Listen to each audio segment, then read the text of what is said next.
परमात्मा कहते हैं मात पिता सुत स्त्री आलस बंधु काणे, संत मिलन को जब चले है ये अटकावे आने। जब आप सत्संग की तरफ चलते हो तो कौन कौन बाधा करते हैं? मात पिता, छोटे बच्चों को, बेटा बेटियों को तो माता पिता बाधक बनेंगे। वहां नहीं जाओगे हैं, हमारी इज्जत का नाश हो जाएगा, हम कदे सत्संग में नहीं जाया करते। तो जैसे उनको ज्ञान है इस तरह के वो फिर बाधा करते हैं। और जो बूढ़े हो गए, वृद्ध हैं, उनके बेटे आंट लावेंगे सुत। और जो कोई भगत है उनके, उसकी पत्नी आंट लावेगी पक्का।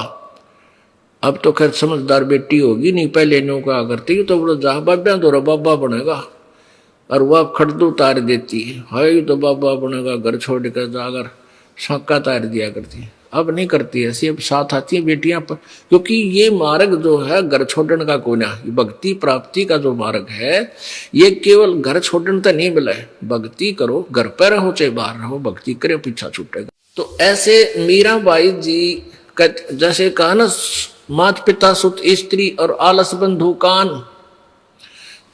किसी के तो फिर बेटा बेटी वृद्ध हो जाते हैं तो बेटा बेटी नान दे, 100 तरह की बातें अड़ाओगे संसार के, कहेगा फलान है, कहाँ जाते हो, ये नहीं वो।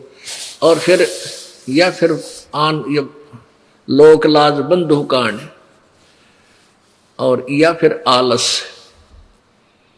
जैसे सत्संग में चालन की तैयारी हुई, कल देखूंगा, आज को नहीं चलता।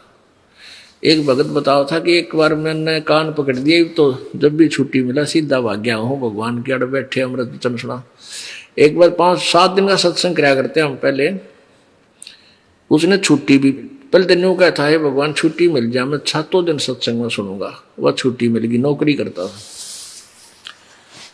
ने बोला मैंने सोची कल देखूंगा, कल चलूंगा, और नीत न्यो थी लास्ट में 1-2 दिन चलूंगा, इतना रेस्ट करूंगा।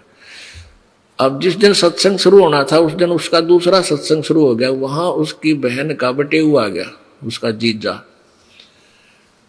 वो आगे ने बोला मैंने भैंस लेनी है। अच्छा ले भाई, उसने नाटक क्यों करे, ताजी ताजी रिश्तेदारी। पहले तो उस गांव में दिखाई भैंस, नहीं समझ में आई। फिर दूसरे किसी ने बताई कि वहाँ और गांव है 20 किलोमीटर, वहां गए फदर फदर की, तो पैदल को बसा बैठे। यानी जिस दिन भोग लग गया उस दिन उल्टे आए, भैंस भी ना मिली। जब घर ना आए 7वें दिन धक्के खा के, किता गोबर में रोटी, किता रोटी मिली, किता ना मिली। तो उस दिन पाछे ने बोला मैंने कान पकड़ दिया, ये पाछे नहीं रहूंगा यहाँ पर। ये तो और वो जहाँ मैंने आनंद लेना था, परमात्मा का लाभ मिलना था, उसके स्थान पर इस आलस ने मेरी और रिहर्सल करवा दी।